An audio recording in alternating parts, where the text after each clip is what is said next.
Bismillahirrahmanirrahim.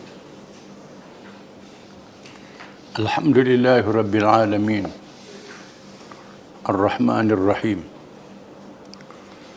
Maliki yaumiddin. Iyyaka na'budu wa iyyaka nasta'in. Ihdinas siratal mustaqim. Siratal ladzina an'amta 'alaihim ghairil maghdubi 'alaihim waladdallin. Rabbana zidna ilma warzuqna fahma.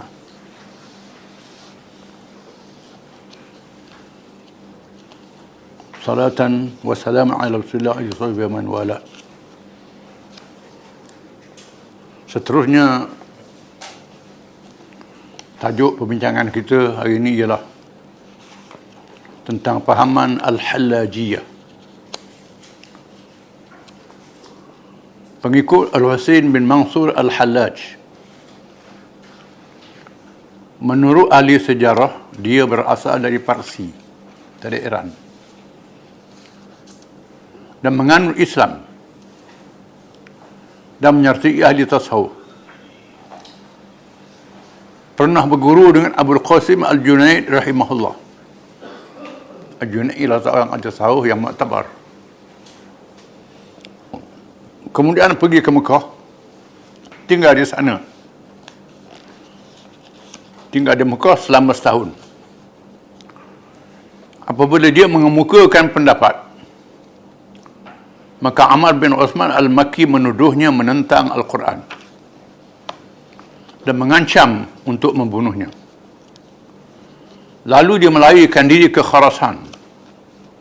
Khurasan ialah wilayah Islam zaman dahulu, sekarang termasuk sebahagian Iran, sebahagian Afghanistan dan sebahagian Azerbaijan.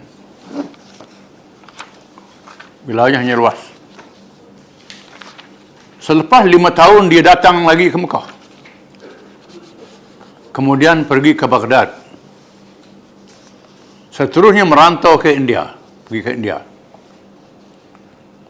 Pernah mempelajari ilmu sihir. Kemudian kembali semula ke Mekah. Kemudian ke Baghdad. Kemudian ke Qum, Iran. Qum ialah pusat ilmu Syiah hari ini. Dia mengaku mengetahui rahsia hati dan mengeluarkan kata-kata yang boleh ditafsirkan, dengan makna baik dan makna yang buruk. Kadang-kadang seperti Mu'tazilah, guna akal. Kadang-kadang seperti Syiah, memuja Sayyidina Ali. Kadang-kadang seperti ahli sunnah, ubah-ubah cakap dia. Di zaman Khalifah Al-Muqtadir Al-Abbasi, dia mengucap kalimah-kalimah yang mendakwa bahawa Tuhan meresak ke dalam dirinya, dengan kadang-kadang memaki pakaian ulama besar-besar, menghina ulama, lalu mengemukakan pendapat-pendapat yang bercanggah dengan hukum syariat. Di antaranya, yang pertama, mengharuskan haji ke tempat yang lain daripada Mekah, asalkan dia dapat membina bangunan 4 persegi rumahnya atau bilik yang tidak kena najis, dan bertawaf mengelilingi di musim haji. Memberi makan 30 orang anak yatim dan memberi pakaian kepada mereka dengan menganggap perkara-perkara tersebut menepati ibadat haji. Ini antara yang disebarkan. 2. Mengharuskan berbuka puasa bulan Ramadan kepada orang yang berpuasa selama 3 hari 3 malam. Malam puasa juga. 3. Mengharuskan meninggal sembahyang orang yang telah bersembahyang 2 rakaat daripada awal malam sehingga akhirnya. Tak berhenti. Lepas tu tinggal sembahyang. Yang 4, mengeluarkan cakap-cakap yang mengelirukan. Seperti katanya, anal haq. Kata-kata dia, akulah yang sebenar. Sesiapa yang diterbiahkan dirinya dengan mengerjakan taat dan bersabar di atas kelazatan dan nafsu, nescaya meningkat sehingga mencapai martabat muqarrabin, orang yang hampir dengan Tuhan, sehinggalah meninggi dan terbersih daripada sifat manusia. Macam malaikat. Apabila tidak ada lagi sifat itu, maka termasuk di dalamnya roh Tuhan yang pernah masuk ke dalam Nabi Isa AS. Ini cakap-cakap dia. Terdapat kekhilapan kalangan ulama ilmu kalam, fuqaha dan tasawuf dari segi menghukumkan halaj. Ada yang mengkafirkannya, iaitu pendapat kebanyakan ulama ilmu kalam, ilmu akidah. Halak ni kafir. Dan sebahagian daripada fuqaha dan ulama tasawuf kerana ajarannya termasuk dalam akidah al-hululiyah. Al-hululiyah, Tuhan masuk dalam diri. Dan ada yang menafsirkan ucapannya dengan takwil. Ada ulama kata dia tak kafir. Dia ni terlalu lagak sangat sampai lupa diri. Lupa diri dah buat kira. Lupa diri. Dia setengah mengaji tasawuf, kata halak ni hebat. Kerana mana dalam kosong dah lalu sampai lupa diri dia. Macam dia Tuhan pula dah. Dia begitu. Sedang mengikut hukum Islam, tak boleh menzahirkan kata-kata yang menyeleweng. Hati dia gila ke, dia lala, itu urusan Allah Ta'ala. Inna kunna bizawahir wallahu itawala sarair. Kita hukum yang zahir-zahir sahaja. Allah Ta'ala yang hukum batin dia. Walau bagaimanapun pihak pemerintahan Abbasiyah mengambil tindakan membunuh halaj. Dia ambil tindakan bunuh kerana dia anggap murtad dan menyebarkan ajaran sesat. Zaman itu zaman pelaksanaan syariat. Kerana pegangan dan ucapannya yang sangat mengelirukan, orang jadi keliru, bijak cakap. Mengaji kata reti. Dengan Islam pun mengaji, dengan kafir pun mengaji. Belajar belaka. Tetapi terdapat di kalangan pengikutnya yang mendakwa bahawa halak tidak mati. Macam orang Melayu akan hantu tak mati. Melayu ada juga. Fahaman ni. Yang dibunuh ialah orang yang menyerupainya. Adapun orang ramai berbelah bagi. Ada yang mengkafirkannya dan ada yang memujanya kerana kekhilapan ulama menafsirkan ucapan halak yang mengelirukan itu. Kita tengok zahir ucapan dia mengelurkan orang, tak boleh. Dari segi pemerintah mesti ambil tindakan. Adapun dari segi dia gila ke, dia lala ke, dia apa, itu urusan Allah Ta'ala. Yang membahayakan ialah pahaman dan aliran pemikiran al-halak telah meresap ke dalam beberapa kitab tasawuf. Ini masalah. Pahaman ini masuk dalam kitab tasawuf. Dan sebab itu mereka yang mengaji tasawuf ni kena berguru. Jangan tak berguru. Kalau tak berguru, rosak dan mesti mengaji akidah. Mengaji tasawuf saja, tasawuf tak mengaji akidah, jadi penuh akidah, tak boleh. Kerana malaikat Jibril tanya Nabi dengan 3 soalan. Iaitulah mal Islam, mal iman, mal ihsan.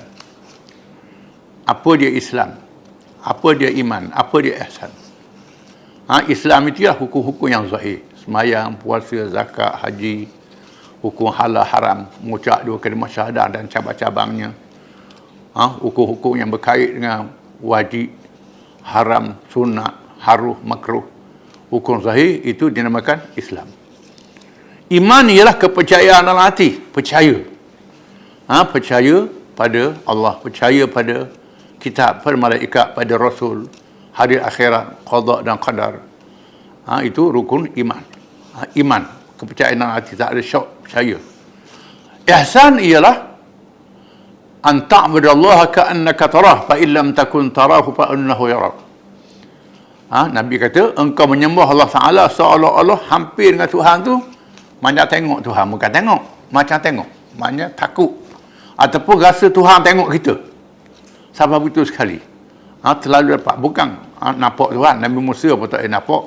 Bila minta nak nampak Tuhan, hancur gunung, turun sana, pensang Nabi Musa. Jadi orang lain yang bertabak rendah macam mana nak tengok? Dr. Hangin lah, Dr. Hagah lah nak tunjuk hakikat dia lebih sangat. Tidak boleh jadi sesat. Ini kena faham. Jadi cabang-cabang ilmu kena mengaji. Jangan mengaji tasawuf saja. Jangan mengaji fiqh saja, mengaji akidah saja. Imam Malik kata disebut dalam syarah hikam. Hikam ni masyhur orang Melayu, kitab tasawufnya. Disebut dalam syarah hikam. Kata-kata Imam Malik disebut dalam syarah hikam. Man tafaqqaha bighairi tasawufin faqad tafassaqa. Wa man tasawwafa bighairi tafaqquhin faqad tazannaqa. Barang siapa yang berfiqh tanpa tasawufnya, tak ada akhlak, tak ada ilmu rohanian, jadi fasik. Jadi fasik, jadi jahat. Belajar ilmu fiqh, duduk buat hukum tak hukum diri dia, hukum orang saja. Hukum saja, tak ada bahas hukum je. Benda tak ada pun cari hukum juga. Orang 14-10 nak sapu macam mana ambil sembahyang. Benda-benda pelik, cari hukum-hukum pelik, hukum tak ada. Ini kerja fiqh. Kalau itu jadi melarat. Itu kalau ngaji fiqh tidak tasawuf. Barang siapa yang tasawuf tak ada fiqh, tazandak, jadi kufur. Tak tahu halal haram, tasawuf saja, hakikat, yang jahalat ni. Jadi punah. Dengan sebab itu, malaikat Jibril tanya Nabi, apa dia Islam, apa dia iman, apa dia ihsan. Kena mengaji semua. Kalau mengaji satu juzuk saja, macam orang beli tayar, beli enjin, beli kereta, beli enjin saja. Duduk start enjin, tayar tak ada. Body tak ada, duduk dengar enjin saja. Ataupun beli body kereta saja, enjin dia tak ada. Jalan, duduk depan rumah tengok silip itu je. Kena cukup. Enjin dia ada, body dia ada, tayar dia ada, cukup. Steering dia ada. Barulah kereta boleh berjalan. Begitulah dia bandingan Islam ni. Kena faham. Yang membahayakan ialah pahaman dan aliran menghadap ini mesak kitab tasawuf. Ini bahaya. Kitab tasawuf ni dia masuk belaka hadis sahih, hadis hasan, hadis dhaif, hadis maudhu'. Hadis maudhu' ni hadis bohong, bukan hadis Nabi. Kata Nabi sabda. Disebut ni kitab tasawuf. Nabi bersabda. Nabi dah kata. Bukan hadis Nabi. Dia kata hadis Nabi. Ini bahaya. Dan membahayakan orang yang mengkaji tanpa tahqiq secara mendalam dan teliti. Dan tidak ada ilmu berkenaan akidah dan syariat. Ilmu akidah syariat tak ada. Jadi punah. Dengan sebab itu, kita mengaji Islam mesti cukup sempurna. Wallahu a'lam.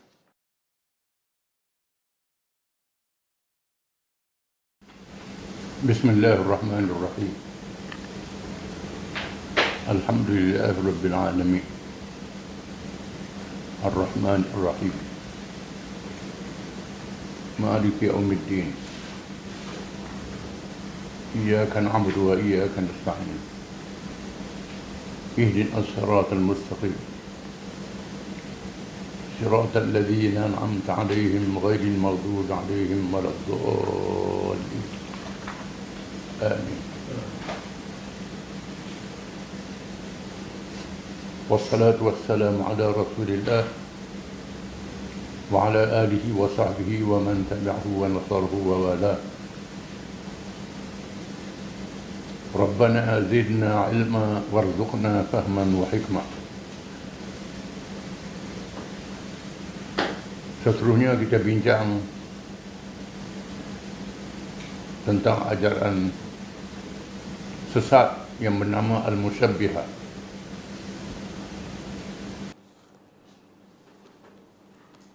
Timbul golongan Al-Musyabbihah yang menamakan Tuhan dengan makhluknya atau menyerupakan Tuhan dengan makhluknya. Apabila golongan salaf, iaitulah generasi awal tahun 1 Hijrah sehingga 300 Hijrah, di antaranya ialah ulama mazhab Ahlussunnah, kemudiannya yang terkenal seperti Imam Malik, Imam Ahmad bin Hanbal. Imam Malik ialah imam mazhab Maliki. Imam Ahmad bin Hanbal imam mazhab Hanbali. Dan Imam Daud bin Ali Al-Asbahani imam mazhab Zahiri. Dan Muqatil bin Salman itu termasuk dalam ulama. Dan lain-lain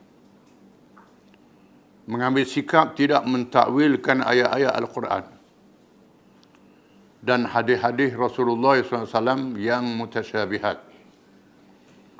Iaitulah ada perkataan yang menunjukkan sama dengan makhluk. Seperti firman Allah Ta'ala, Ar-Rahmanu 'alal 'arsy istawa tu. Tuhan bersemayam di atas arsy. Yadullahi fawqa aydihim. Tangan Allah di atas tangan mereka. Dan hadis, yanzilu Rabbuna tabaraka ta'ala ila sama'id dunya fi thuluthil akhir min al-lail. Tuhan kita turun ke langit dunia 1/3 akhir waktu malam, memperkenankan doa. Adanya perkataan bersemayam, tangan, turun. Ini perkataan yang berlaku pada makhluk. Menimbulkan kekeliruan di kalangan orang awam. Sikap generasi awal, golongan salaf, tidak mentakwilkan ayat ini dengan menyerah kepada Allah dan menegaskan Allah tidak sama dengan makhluknya. Laisa kamitslihi syai'. Allah Ta'ala tidak sama dengan sesuatu pun. Yang disebut oleh Asy'ariyah dengan mukhalafatuhu ta'ala lil hawadis. Allah Ta'ala tidak sama dengan yang baru, dengan makhluk.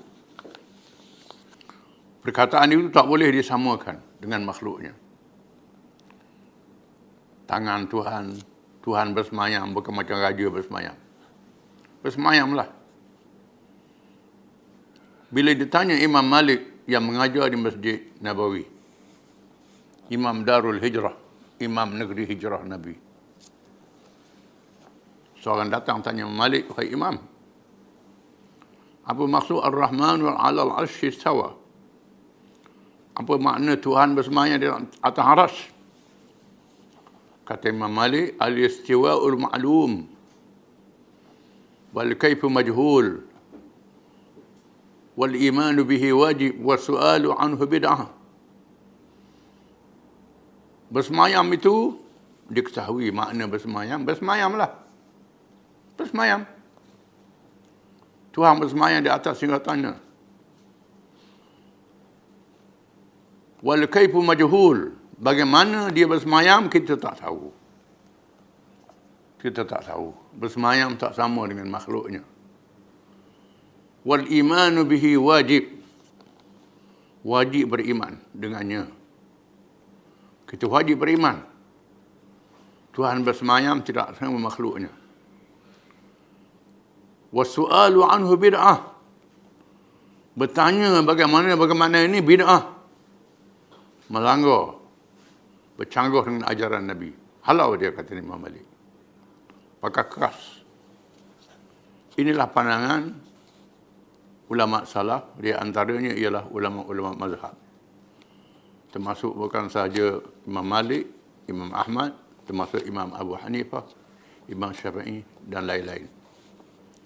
Mereka tidak mentakwilkan ayat Quran. Itu pandangan. Seperti sikap yang diambil di zaman Rasulullah SAW, para sahabat radhiyallahu anhum dan tabi'in rahimahumullah. Mereka menyerahkannya kepada Allah. Dia sahaja yang mengetahui hakikat maknanya dan beriktikad bahawa Allah itu tidak sekali-kali sama dengan makhluk. Laisa kamitslihi syai'. Tidak sepertinya sesuatu pun. Atau mukhalafatuhu ta'ala lil hawadis. Allah Ta'ala menyalahi, tidak sama dengan yang baru. Berbeza dengan ulama khalaf, ulama generasi kemudian. Selepas abad yang ketiga Hijrah. Di zaman Abbasiyah, di zaman berlakunya gerakan penterjemahan yang disebut dulu.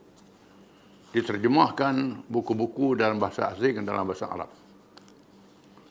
Pada awalnya mereka menterjemahkan buku sains dan teknologi, buku hisab, buku ilmu falak, ilmu pertanian, ilmu perubatan, yang diambil dari bangsa-bangsa lain, diterjemah dalam bahasa Arab. Itu tak ada masalah.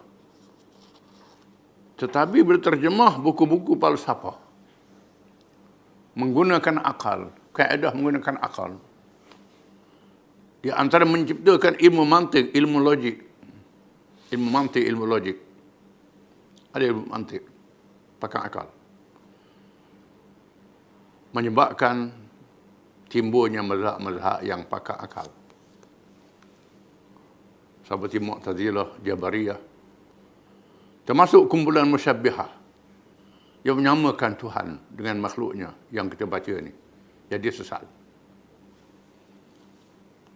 Nak lawan puak-puak yang sesat ni, kalau pakai totok begitu, mata bersemayam lah. Nak lawan macam mana? Habis itu ialah gocoh jawab lepas pada tu. Mesti berhujah.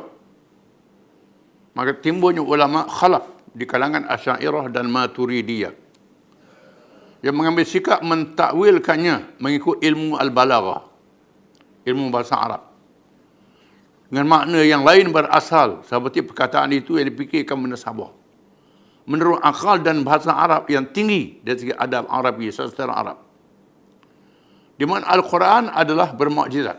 Quran mukjizat sastra, bukan mukjizat ilmu yang lain, termasuk ilmu sastra, ilmu bahasa.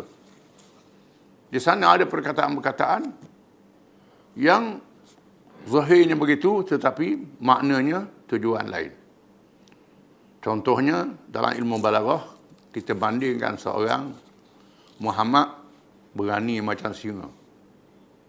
Muhammad macam singa, bukan Muhammad tu binatang. Macam singa, dengan makna dia berani. Macam seekor singa, dia buat perbandingan. Jadi perkataan singa di situ bukan Muhammad tu binatang singa, tidak. Muhammad dia berani macam singa. Itu contoh dalam bahasa Arab. Contohnya dalam Quran menyebut wa man kana fi hadi ama fa huwa fil akhdi ama wa adallu sabila. Barang siapa yang datang dunia ni buta, di akhirat buta juga dan sesat jalan. Yang makna orang buta atas dunia ni bangkit kiamat buta jugalah. Seksanya dia padahal dia semayang. Dia beriman. Macam mana begitu? Oleh itu maka makna buta di sini ialah dengan makna buta hati, buta kepercayaan, buta akal, buta ilmu, bukan buta mata. Itu ada dalam Quran. Contohnya firman Allah Ta'ala mastumun nisa, ataupun menyentuh perempuan. La mastumun nisa. Ada mazhab mengatakan la mastumun nisa ni sentuh kulit dengan kulit. Mazhab Syafi'i. Mazhab yang lain pada Syafi'i dengan makna bersetubuh, bukan makna menyentuh. Oleh kerana itu, sentuh kulit dengan kulit ni tak batal air semayang. Maknanya bersetubuh. Quran menggunakan perkataan yang beradab, tak caruk kita kata. Dengan makna bersetubuh. Dan pandangan mazhab-mazhab ini disokong oleh hadis-hadis. Nabi menyentuh isteri dia. Tengah semayang, Aisyah gagal Nabi. Nabi tak batal semayang pun. Ini ada hadis mengatakan begitu. Belum ke sejid, Nabi cium isteri dia, betul ke semayang. Ini hadis yang sahih. Jadi mereka mengatakan maknanya menyentuh kulit dengan kulit tak hilang air semayang. La mastu dengan makna bersetubuh, bukan makna menyentuh. Syafi'i kata dok pakai setuh kulit dengan kulit lah. Syafi'i dia ambil basi banyak. Dia ambil hatiat. Mazhab lain kata tidak, Nabi sentuh isteri dia dan pergi semayang. Tapi kalau waktu bila hak mengaji mazhab Syafi'i saja balah, tak mengaji hadis jadi balah. Itu menimbulkan kekhilafan. Itu dalam hukum. Ini dalam bab akidah, bab Tuhan. Mata Tuhan, tangan Tuhan, yadullahi fawqa aydihim. Tangan Allah di atas tangan-tangan mereka. Tuhan sifatkan mereka yang berbai'ah dengan Nabi pada hari Hudaybiyah. Tuhan terima bai'ah ni macam tangan Allah di atas tangan mereka. Maka orang mengatakan Allah itu kekuasaan Allah. Kekuasaan Allah di atas mereka. Ditakwilkan dengan makna yang lain perkataan asal. Ini golongan yang mutaakhir ataupun mazhab khalaf, Asy'ariyah dan Maturidiyah. Maka terdapat golongan yang jahil ilmu bahasa Arabnya. Timbul puak yang jahil bahasa Arab. Nak lawan dengan hak yang terlalu alim tadi. timbul mazhab menyerupakan Allah dengan makhluk. Dengan berpegang kepada zahir ayat-ayat Quran dan hadis yang mutasyabihat dan terus meletakkannya seperti yang ada pada makhluk sehingga berani mereka mengatakan Tuhan yang disembah itu mempunyai rupa yang berikut, yang beranggota. Dan suku tubuh dan badan sama ada secara rohani atau jasmani. Sehingga seseorang hamba yang kuat ibadatnya dan bermujahadah seperti ikhlas, nescaya dia dapat berjabat tangan dengan Tuhan. Seperti itu. Tinggi tasawuf sangat. Akidah tak mengaji. Mereka yang tak mengaji akidah akan sesat. Boleh jabat Tuhan kalau kosong sangat. Jaga dengan Tuhan. Dan bersentuh dengannya. Boleh melihatnya di alam dunia ini dan menziarahinya. Tuhan ziarah dia. Bukan takat Nabi yang mari ziarah. Nabi yang mati dah mari ziarah. Waktu ada juga pokok tasawuf itu. Nabi yang mati dah mari ziarah.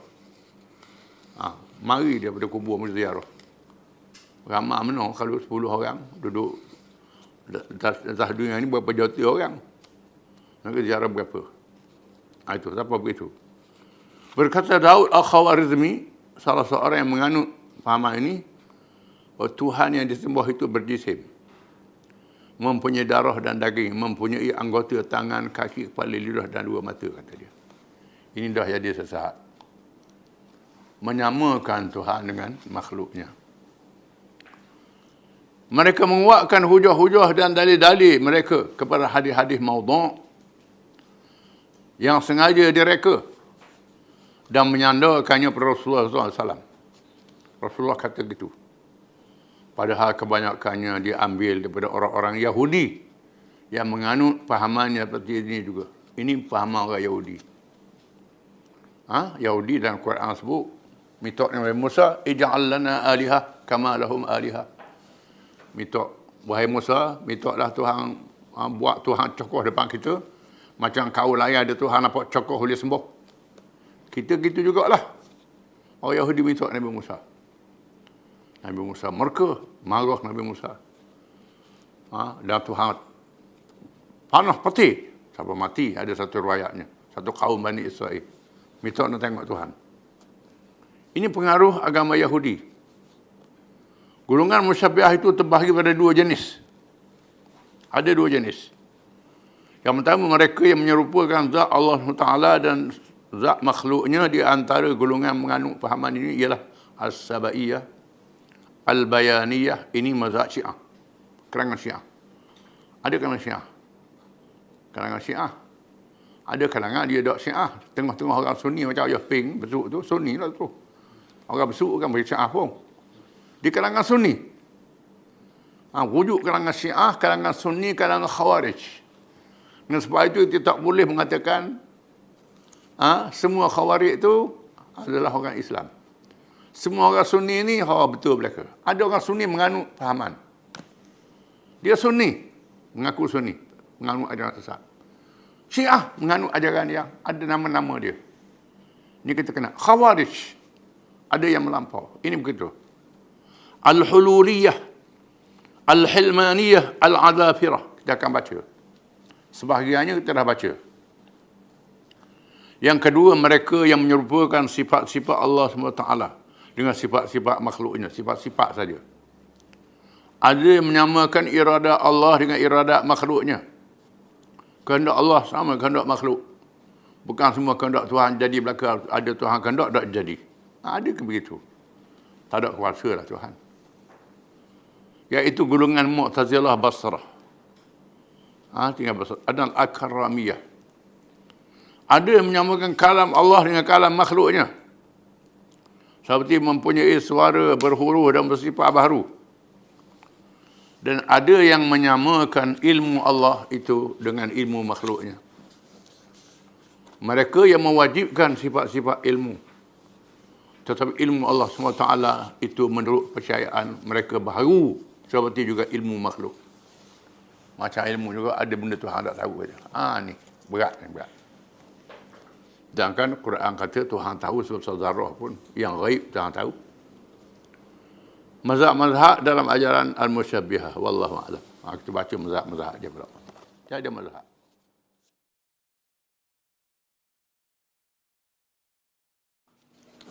Bismillahirrahmanirrahim. Alhamdulillah Rabbil Alamin. Ar-Rahmanir-Rahim. Maliki Yawmiddin. Iyyaka na'budu wa iyyaka nasta'in. Ihdinas siratal mustaqim. Siratal ladzina an'amta 'alaihim ghairil maghdubi 'alaihim waladdallin. Wassalatu wassalamu ala Rasulillah wa ala alihi wa sahbihi wa man walah. Rabbana zidna ilma warzuqna fahman wa hikmah. Seterusnya, golongan al-musyabbihah, ajaran sesat al-musyabbihah, berpecah pula kepada beberapa mazhab. Di antaranya ialah As-Sabaiyah. Mereka ialah pengikut Abdullah bin Sabah yang telah dibincangkan pahamannya di dalam perkara mazhab Syiah. Abdullah bin Sabah bukan sahaja menganut mazhab Syiah yang melampau,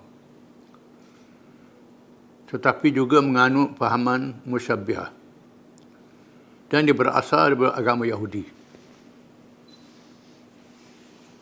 Seorang yang terkenal membawa fitnah dalam masyarakat Islam, terlibat dalam pembunuhan Sayyidina Uthman bin Affan radhiyallahu anhu. Bukan terlibat dalam mencetuskan golongan pelampau dalam mazhab Syiah, mencetuskan fitnah yang besar dalam masyarakat Islam. Sehingga Sayyidina Ali karamallahu wajhah menjatuhkan hukuman yang keras terhadap pengikut Abdullah bin Sabah. Bukan saja dibunuh, bahkan dibakar. Kerana mereka terkenal dengan ganas mengejek hukuman bunuh. Terkenal dengan ucapan Sayyidina Ali, "Inni qarra'aitul amra amran munkara, ajat nari wa da'autu khambara." Sesungguhnya aku telah melihat perkara yang sangat mungkar, lalu aku perintahkan khambar supaya menyalakan api, membakar pengikut Abdullah bin Sabah. Walaupun di sana ada larangan hukum manusia dengan bakar, tetapi termasuk dalam siasat syariah. Apabila mereka sangat melampau, memperrendakan hukuman bunuh itu, ditambah dengan hukuman yang lebih keras.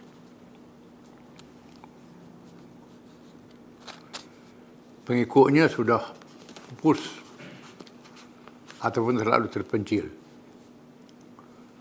Seterusnya, mazhab Al-Mughiriyah. Mereka ialah pengikut Al-Mughirah bin Suwaid Al-Ajali, seorang ahli sihir bermazhab Syiah. Kononnya memuja Sayyidina Ali. Orang Syiah pun tak laut. Syiah ni ada yang tidak melampau, ada yang melampau. Ini termasuk dalam melampau. Al-Mughirah mendakwa bahawa malaikat Jibril dan Mikail alaihissalam pernah berbai'ah kepadanya di sisi Kaabah, di antara Kaabah dan Maqam Ibrahim, dan dihidupkan untuk 17 orang lelaki yang diberi kepada tiap-tiap orang daripadanya beberapa huruf daripada Ismullahil Azam. Lalu mereka dapat mengalahkan musuh dan memiliki bumi. Di antaranya, ajarannya ialah, yang pertama, Allah itu berjisim, berupa, dan beranggota di atas huruf hajaiyah. huruf alif betul. Biasanya ada orang untuk dekor ni. Macam-macam lah. Ilmu salah ni. Ilmu salah. Termasuk ilmu batin, ilmu salah. Dan rupanya seseorang lelaki daripada nur cahaya di atas kepalanya mahkota. Daripada nur. Dan pancar daripada hatinya hikmah. Ini semua mengaruh. Yang kedua, ketika Allah hendak menciptakan makhluknya, ia bercakap dengan Al-Ismul Azam. Namanya yang besar. Ini syarah dia ni. Maka jatuh mahkota daripada kepalanya. Kemudian dia melihat amalan hamba yang telah ditulis di atas tapak tangannya. Lalu dia murka terhadap maksiat yang dia lakukan. Maka keluar peluhnya dan peluhnya berkumpul menjadi 2 laut. Satu daripadanya masin dan yang satu lagi tawa. Ini ajaran mengarut dia. 3, menghalalkan perkara-perkara yang haram. Kafir lah. Apabila ajarannya sampai ke pengetahuan Khalid bin Abdullah Al-Qasri, iaitulah penglima seorang pegawai tentera, maka beliau memerintah supaya dia ambil tindakan dengan menangkapnya dan pengikut-pengikutnya lalu dibunuh. Bunuh tu. Selepas kematiannya, pengikut-pengikutnya yang masih ada bertelengkar. Berpecah pula. Adik mengatakan Al-Mughirah masih hidup dan menunggu kelahirannya. Mati itu bukan dia. Hidup dia kononnya. Dan ada menyatakan kita tunggu sehingga kelahiran Imam Muhammad An-Nafsu Zakiyah. Muhammad Zakiyah ni, molek, tapi dia guna nama ni. Muhammad An-Nafsu Zakiyah, Muhammad bin Abdullah An-Nafsu Zakiyah. Salah seorang dari Imam Mazhab Syiah, ni zuriat Nabi SAW. Yang diriwayat daripadanya beberapa ada hadis riwayat dia. Dia mati dibunuh oleh Khalifah Abu Ja'far Al-Mansur. Kerana takut ada pengaruhnya. Dibunuh di Madinah Munawwarah. Dan kubur dia ada di Madinah. Dan Imam Abu Hanifah, Imam Malik termasuk dalam penolong, pembantu Muhammad bin Abdullah Al-Zakiyah ni. Imam Abu Hanifah, Imam Hanafi, Imam Malik, Imam Maliki, Imam Al-Sunnah Wal-Jamaah. Bersimpati dengan Imam Mazhab Syiah. Dan sebab itu tak boleh nak kata Syiah ni ada kafir belaka, tak boleh. Kena faham. Kerana di antara mereka itu didukung oleh imam-imam mazhab Ahlussunnah. Abu Hanifah, Imam Malik mendukung Muhammad bin Zakiyah. Sehingga Abu Hanifah dipenjara oleh Abu Ja'far Mansur dan mati dalam penjara. Abu Ja'far Mansur nak lantik dia ketua hakim negara. Nak pujuk dia tolak. Dia tolak dan sanggup meniaga kain di pasar. Abu Hanifah, Imam Mazhab Hanafi. Dan dia penjara, mati dalam penjara. Imam Malik juga dia ambil tindakan, Imam Malik. Tapi tak matilah. Sepat dengan zaman Harun dan Rashid. Lepas Abu Ja'far Mansur, Imam Malik bin Anas. Ini termasuk penulis Nafsu Zakiyah. Jadi puak-puak musyabbihah ni menggunakan nama Muhammad Nafsu Zakiyah. Itu ada guna nama saja. Tak ada kena dengan Muhammad Nafsu Zakiyah. Seterusnya Al-Mansuriyah. Wallahu a'lam.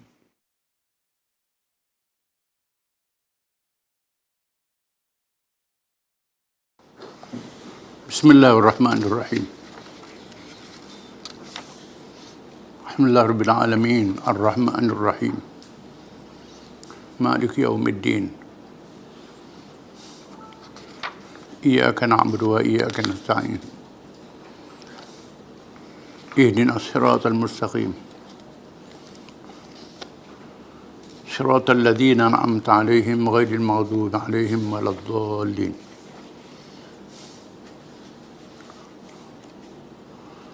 Wassalatu wassalamu ala Rasulillah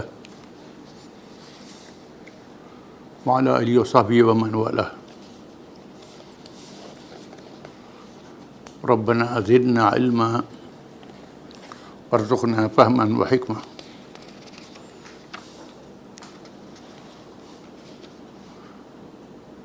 Di antara pecahan mazhab ajaran sesat Al-Musyabbihah ialah mazhab Al-Mansuriyah. Mereka ialah pengikut Abu Mansur Al-Ajali yang mengaku menjadi imam dan mengajak orang ramai mengikut ajarannya. Di antaranya ialah kesesatan dia. Yang pertama, dia mengaku menjadi Nabi dan malaikat Jibril membawa wahyu kepadanya. Dalam hal ini Allah mengutuskan Muhammad dengan Al-Quran yang diturunkan dan mengutuskannya untuk mentakwilkannya, kata dia. Ini antara kesesatan dia. Dia mengaku jadi Nabi. Kerana Nabi Muhammad ialah Nabi akhir zaman. Tak ada lagi Nabi selepas Muhammad sallallahu alaihi wasallam. Ada orang mengaku jadi Nabi, jadi kafir. Ikut pun jadi kafir juga. Abu Mansur ni mengaku jadi Nabi. Kata dia Tuhan turunkan wahyu kepada Nabi Muhammad SAW, Al-Quran, dan diutuhkan kepada dia untuk mentakwilkannya. Mentakwilkan Quran, memesongkan Quran. Atau menafsirkan tafsiran yang terpesong.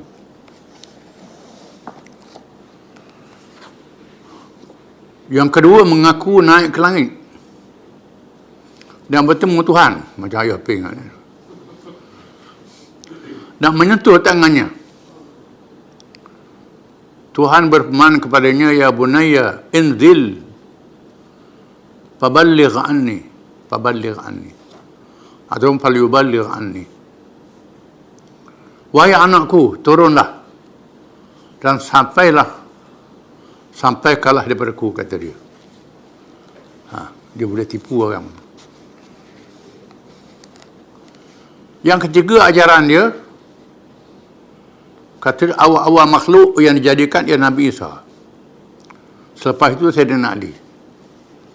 Dalam bab ni dia Syiah yang sesat, yang menyeleweng. Sebab tu kita tahu dia kata Syiah ni semua sesat mereka. Ada yang sesat, yang tak sesat. Ini yang sesat.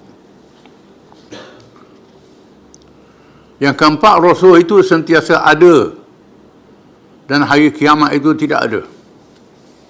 Tak ada kiamat. Dunia ni ada semua. Rasul ada semua. Itu kesesatan dia. Yang kelima, syurga itu ialah seorang lelaki yang diperintah oleh Allah supaya kita patuh padanya. Dan neraka itu ialah seorang lelaki yang diperintah oleh Allah supaya kita bermusuh dengannya. Dia takwil syurga neraka ni.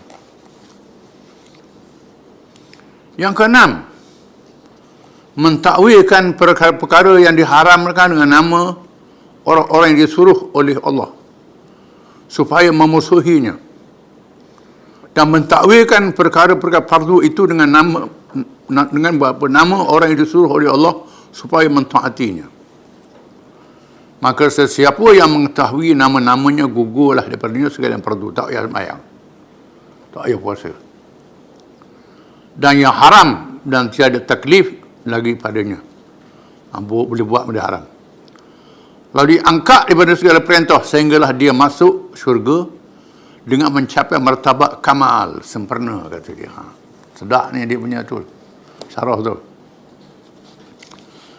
Yang ketujuh, menghalalkan yang haram seperti zina, bangkai, darah, daging babi dan lain-lain. Ini jelas. Sangat jelas menghalalkan yang haram. Yang ke-8, mengharuskan kepada pengikutnya membunuh sesiapa sahaja yang menentangnya. Orang lawan dia halal dah, boleh bunuh. Akhirnya Abu Mansur ditangkap dia dan dibunuh oleh Yusuf bin Umar As-Saqafi, Gubernur Iraq di zaman pemerintahan Hisham bin Abdul Malik. Selepas ia meninggal dunia, pengikutnya yang masih ada berpecah pada dua mazhab. Dua mazhab lah pecah pengikut dia. Yang pertama alif Al-Husainiyah, pengikut Al-Husain bin Abu Mansur. Dua Al-Muhammadiyah, yang mendakwa menjadi pengikut Muhammad bin Abdullah An-Nafsu Zakiyah. Ini tak ada kena Muhammad Nafsu Zakiyah. Nafsu Zakiyah ni salah seorang imam mazhab Syiah yang dihormati oleh Ahli Sunnah wal Jamaah. Belajar dengan dia pun. Ini tak betul. Dia dakwa dia pengikut Muhammadiyah. Muhammad Zakiyah mati syahid, dibunuh. Zaman Abu Ja'far Mansur. Ajarannya ialah Al-Khattabiyah, pengikut Abu Khattab Muhammad bin Abu Zainab Al-Asidi Al-Ajna'. Di antara ajarannya ialah semua imam-imam itu ialah nabi-nabi, kemudiannya menjadi Tuhan-Tuhan. Bila jangan sesak ni, setan tolonglah. Yang kedua, bagi tiap-tiap umat itu ada dua rasul. Salah seorang daripada ini yang bercakap, dan seorang lagi diam. Rasul bercakap sekarang, Rasul diam sekarang. Dia tidak bercakap. Akibat daripada ajarannya yang sesat dan menyesatkan itu, maka Imam Ja'far As-Sadiq telah berlepas diri daripadanya. Walaupun Abu Khattab mengaku sebagai pengikutnya. Abu Khattab mengaku dia pengikut Ja'far Sadiq. Ja'far Sadiq ialah imam mazhab Ja'fariyah, Imamiyah, yang pengikut dia ramai di Iran, di selatan Lebanon, di Iraq, di Afghanistan, pengikut dia sampai hari ini pun, dan mereka dianggap sebagai orang Islam. Dia ni imam yang mujtahid, dihormati oleh Abu Hanifah, Imam Malik, Imam Syafi'i, dan hadis-hadis dia diriwayat dalam kitab-kitab Ahli Sunnah wal Jamaah. Jadi puak ni tak ada guna dengan Abu Ja'far Sadiq. Berkata Al-Qummi dalam kitabnya Al-Maqalat wal-Firaq. Wallahu a'lam.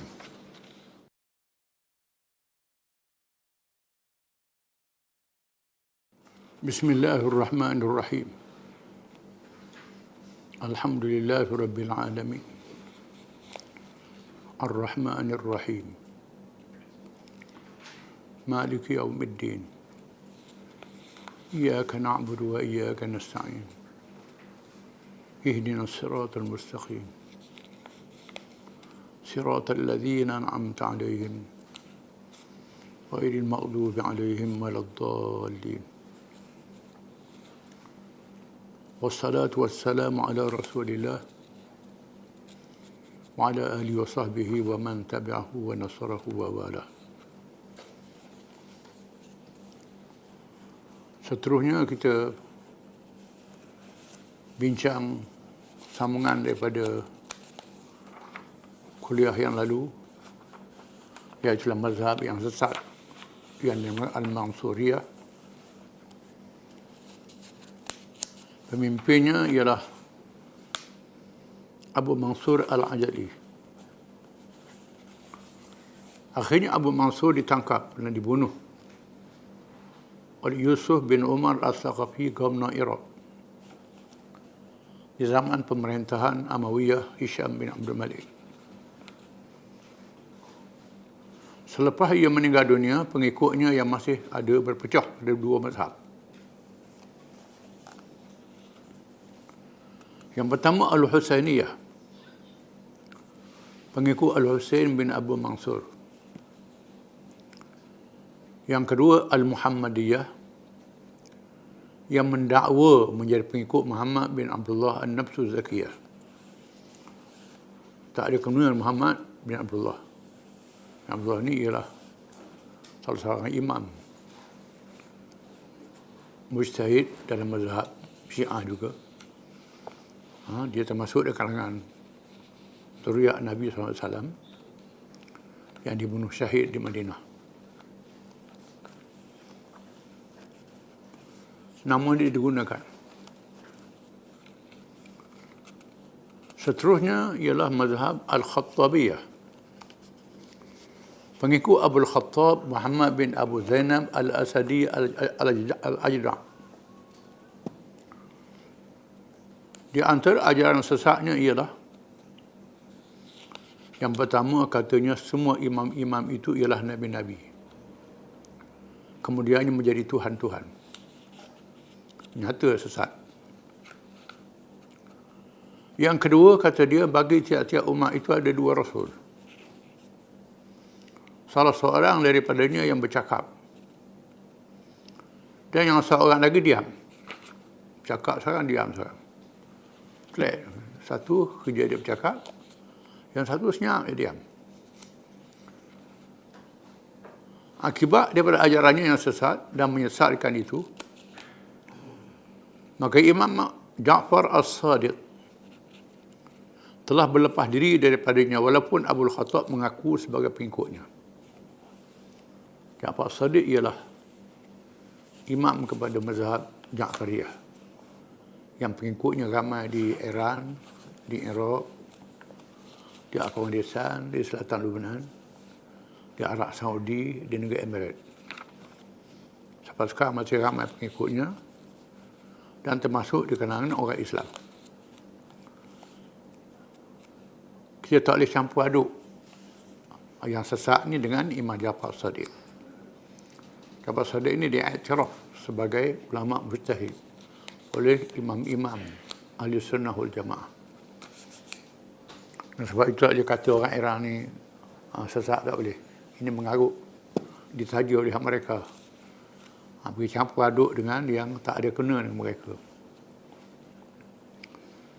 Berkata Sa'ab Al-Qummi, seorang ulama daripada Qum di Iran, dalam kitabnya Al-Maqalat wal-Firaq. Golongan Al-Khattabiyah ini berpecah kepada 4 pendapat. Satu, kesesatan mereka berkata Ja'far As-Sadiq itu Tuhan. Dan Abu Khattab itu Rasulnya. Yang kedua, mereka berkata bahawa seorang yang bernama As-Siri Al-Aqsam diutuskan oleh Ja'far As-Sadiq. Lalu mereka bersemayam, berpuasa dan menunaikan haji kerana Ja'far. Ini tak ada kena Imam Ja'far. Imam Ja'far ni disanjung oleh ulama Ahli Sunnah wal Jamaah. Bahkan Imam Abu Hanifah dipenjara akan mempertahankan Ja'far As-Sadiq. Kita tak boleh campur aduk lah. Pakai Syiah satu baku tidak boleh. Itu kena faham. Jangan terlajuk. Yang terlajuk hari ini permainan mereka. Jadi banyak ustaz-ustaz ni dia tak baca habis. Kena baca kitab-kitab. Ustaz-ustaz ayat umpahan pun ada. Yang ketiga, mereka yang berkata Ja'far itulah Allah Ta'ala. Dan dia adalah nur yang masuk ke dalam jasad orang dia persiapkan menjadi penggantinya. Kemudian nur itu masuk ke dalam Ja'far, kemudian keluar daripadanya dan masuk ke dalam Abu Khattab dan juga bertukar menjadi malaikat. Ini kesesatan dia. Pengikut dia ada, tapi tak banyak lah. Terpencil. Tengok ni, duit dia besar ni. Dibesar-besarkan untuk memburukkan sesama Islam. Padahal kumpulannya sudah lenyap. Tapi dihidupkan, kononnya orang Iran ni, orang ni. Semua Syiah ni ikut orang ni belaka. Tak boleh campur semua. Yang keempat, mereka yang berkata bahawa seorang yang bernama Bazir, seperti Abu Khattab juga, dia utusan menjadi Rasul dan bersyarikat dengan Abu Khattab pada pangkat kenabian dan kerasulan. Apabila merebaknya ajaran yang dibawa oleh Abu Khattab, wali Kufah menggerakkan bala tenteranya pada tahun 38 Hijriah untuk menghapuskan Abu Khattab dan pengikut-pengikutnya. Abu Khattab dan pengikutnya menentang bala tentera wali Kufah dengan menggunakan pisau, berbagai senjata dan batu-batu. Dia berperang. Akhirnya Abdul Khattab berjaya ditawan. Dia dibawa ke Kufah. Kufah ni di Iraq. Dan dijatuhkan hukuman bunuh bersama-sama beberapa orang pengikutnya. Bangkai-bangkai mereka disola untuk dilihat oleh orang ramai. Seterusnya, golongan Al-Khattabiyah ini berpecah berbuat mazhab. Pecah mazhab pula. Al-Mu'ammariyah, pengikut seorang yang bernama Mu'ammar. Mereka menyembahnya seperti menyembah Abul Khattab. Dan membawa ajaran sesat. Di antaranya ialah, yang pertama, kata dia, mereka berkata dunia ini tidak binasa. Dan ia dikatakan syurga itu ialah setiap kebaikan, nikmat dan afiat. Dan neraka itu ialah setiap kejahatan, kepayahan dan balak bencana. Syurga neraka ni saja. Ini sesat.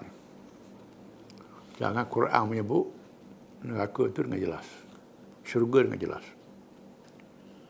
Yang kedua, mereka berkata bahawa roh-roh itu berpindah ke jasad yang lain. Orang-orang yang mati itu tidak mati, berpindah kepada alam malakut. Dan diletakkan pada manusia itu jasad-jasad yang menyerupai jasad mereka. Orang Melayu dia kata pengaruh ni. Kadang orang Melayu ada juga yang kata atur ni. Ini. Ini termasuk dalam ajaran sesat. Iblis. Masuk iblis ni. Ketiga, mereka engkarkan adanya hari kiamat. Empat, meninggalkan sembahyang dan fardu yang lain. Ini seronok ni tak payah sembahyang. Ni. 5, menghalalkan perkara-perkara yang haram seperti zina, arak dan sebagainya. Kemudian Al-Baziriyah, pengikut seorang yang bernama Bazir bin Musa, yang mendakwa bahawa Imam Ja'far Al-Sadiq itu Tuhan yang menjelma dengan rupa makhluknya di samping membawa ajaran-ajaran berikut. Guna nama Imam Ja'far. Imam Ja'far tak ada mengena. Tak ada mengena. Kerana Imam Ja'far ni ada fiqh dia, Imam Zaid ada fiqh dia, yang boleh dibaca hingga hari ni. Hak ni tak ada kitab ni. Hak sesat ni. Kalau ada buku pun sembunyi. Antara ajaran Al-Baziriyah yang pertama, setiap orang mukmin itu menerima wahyi. Semua orang boleh terima wahyi. Dan apa yang terlintas dalam hati itu ialah wahyi. Kalau kita fikir mengarut pun wahyi juga. Termasuk orang setan tu, wahyi juga. Ni. 2, di kalangan pengikutnya ada orang yang lebih tinggi martabatnya daripada Muhammad SAW. Dan malaikat Jibril dan Mikail. Jelas kafir ni. 3, manusia itu apabila sampai martabat kamal. Sedap tu kamal. Syarahnya. Sempurna. Tidak boleh dikatakan dia itu mati. Tetapi kata bahawa dia itu naik pada martabat malakut. Naik martabat malaikat. Tidak mati kata dia. Yang keempat, mereka berkata bahawa tidak ada seorang pun kerana mereka telah mati. Mati wak-lok-lok je. Haikat tak mati. Pergi ke lain. Ini satu puak. Kemudian Al-Ujailiyah, pengikut seorang bernama Umair bin Bannan Al-Ajali. Pengikut yang mendakwa dialah yang mengganti Abul Khattab. Tetapi mereka berbeza dengan golongan Al-Mu'ammariyah. Kerana menyatakan bahawa mereka mati bukan seperti apa yang didakwa oleh Al-Mu'ammariyah. Akhirnya ketua mereka dijatuhkan hukuman bunuh oleh pemerintahan Islam di zamannya. Seterusnya Al-Kayyaliyah, pengikut Ahmad bin Al-Kayyal. Dia dianggap sebagai salah seorang imam yang tersembunyi. Dan pada mulanya ia mengaku menjadi imam. Kemudian dia menyatakan bahawa dialah yang berdiri dengan sendirinya. Di antara ajarannya ialah alam itu ada 3. Alam ada 3 kata dia. Sedap dengar syarahnya. 1, alam yang tinggi. 2, alam yang dekat. 3, alam. Ba'alam dia, syarah ba'alam. Putus alam lagi ni. Kemudian An-Nusairiyah, pengikut Muhammad bin Nusair, yang mendakwa sebagai pengikut Imam Al-Hasan Al-Askari. Imam yang ke-9 pada mazhab Syiah Imamiyah. Tak ada pernah Hasan Al-Askari ni tak ada apa. Dia mazhab Syiah yang dianggap sebagai orang Islam juga. Tak boleh. Tapi digunakan nama dia. Di mana ajarannya telah dibincangkan dalam perkara mazhab Syiah. Mereka adalah golongan pelampau Syiah. Di antara ajarannya ialah satu beriktikad bahawa Sayyidina Ali karamallahu wajhah sebagai Tuhan atau hampir seperti Tuhan. Hujah Sayyidina Ali. Yang kedua, syariat itu ada zahir dan batin. Yang batin itu berada di si imam-imam dan mereka masih kekalan. Imam yang tahu batinnya. Orang lain tak tahu batin. Ini semua ajaran yang sesat. Kemudian kita bincang Al-Yazidiyah. Yazidiyah ni ialah satu agama yang tak ada tempat kita. Di Iraq masih ada pengikut dia. Golongan Yazidi dia panggil. Kita akan baca berikutnya. Wallahu